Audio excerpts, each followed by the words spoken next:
बच्चों, कैसे हैं आप सब? पढ़ाई अच्छी चल रही होगी। आज की लेक्चर में बच्चों हमें एक नया चैप्टर स्टार्ट करना है, कार्बोहाइड्रेट। बीएससी फाइनल ईयर में ये चैप्टर है। ठीक है, चलिए अभी शुरू करते हैं बच्चों।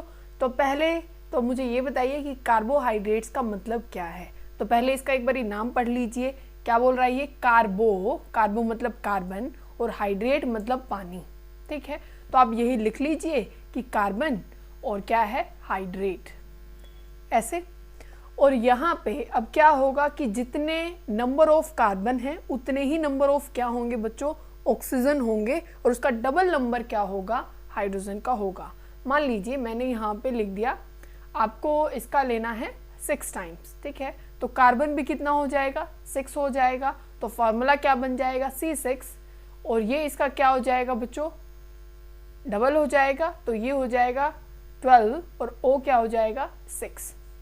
तो ये सबसे जो पहले डेफिनेशन दी गई थी कि कार्बोहाइड्रेट्स, कि कार्बोहाइड्रेट्स क्या हैं, वो इस तरीके से रिप्रेजेंट किया गया था भाई, ये और कुछ नहीं है कि कार्बन और साथ में उनकी हाइड्रेटेड फॉर्म है, कि जितने कार्बन होंगे उतने ऑक्सीजन होंगे और डबल क्या होगा बच्चों, उनका हाइड्रोजन होगा।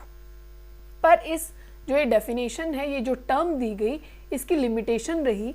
कैसे लिमिटेशन रही कि कई ऐसे मतलब जो शुगर थी जो कि कार्बोहाइड्रेट में आती हैं, पर उसने इस फॉर्मूले को फॉलो नहीं किया। जैसे उसमें कौन सी शुगर है, रेमनोज उनमें से एक शुगर है जिसका फॉर्मूला है C6H12O5। ये एक शुगर है पर ये इस फॉर्मूले को फॉलो नहीं कर रही है।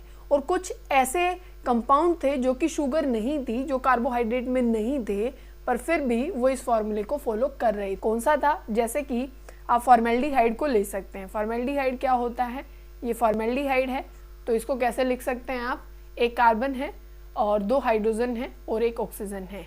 तो क्या ये इस फॉर्मूले में आता है कि नहीं आता? बिल्कुल आता है ना। तो इसी वजह से हम ये कहेंगे कि ये जो टर्म दी गई थी उसकी लिमिटेशंस थी। तो अभी भी इसका नाम कार्बोहाइड्रेट ही चलता है, ठीक है, क्योंकि इसकी आदत इतनी हो गई थी, तो आज तक यही चलता है। फिर क्या डिफाइन किया गया भाई, कार्बोहाइड्रेट्स क्या होते हैं जिसमें पॉलीहाइड्रोक्सी ग्रुप हो। क्या हो? पॉलीहाइड्रोक्सी ग्रुप, मतलब OH हो बहुत सारे, और उसमें या तो एल्डिहाइड प्रेजेंट हो या फिर क्या प्रेजेंट हो, कीटोन प्रेजेंट हो, तो उनको हम क्या बोलेंगे। और नया नाम क्या दिया गया, सैकराइड भी दिया गया। क्या दिया गया? सैकराइड, जिसको शुगर बोला जाता है। और कार्बोहाइड्रेट ये नाम आज तक चल ही रहा है, आप यही बोलते हैं। तो ये ध्यान रखिएगा, पॉलीहाइड्रोक्सी एल्डिहाइड ग्रुप हो सकता है और साथ में कौन हो सकता है, कीटोन। जैसे आपको पता है फ्रक्टोज शुगर है, और वो कौन सी शुगर है, वो है कीटोन शुगर। आपके पास ग्लूकोज है, वो एल्डिहाइड शुगर है ना। तो ये चीज़ें आपको ध्यान रखनी है कि कहाँ पे ये फॉलो हो रहा है और क्या इसकी थी लिमिटेशंस, कहाँ पे फॉलो होता है, कहाँ पे फॉलो नहीं होता है। अब नेक्स्ट हमें देखना है कि इसकी क्लासिफिकेशन किस चीज़ के बेसिस पे की गई। अगर आप हाइड्रोलिसिस करते हैं, किसकी, कार्बोहाइड्रेट आपके पास है और आपको क्या करनी है, उनकी हाइड्रोलिसिस करनी है, तो कितने नंबर ऑफ शुगर आपको मिलेंगे उसके बेसिस पे हमने क्लासिफाई कर रखा है कार्बोहाइड्रेट्स को या शुगर को, जिनको हम सैकराइड बोलते हैं। एक होती है मोनोसैकराइड, फिर है ओलिगोसैकराइड, फिर क्या है, पॉलीसैकराइड्स। मोनो का मतलब क्या है कि उसकी हाइड्रोलिसिस आप नहीं कर सकते हैं, क्या है, उसकी फर्दर हाइड्रोलिसिस नहीं हो सकती है। जैसे उसमें कौन आएगा, ग्लूकोज। कौन है, ग्लूकोज।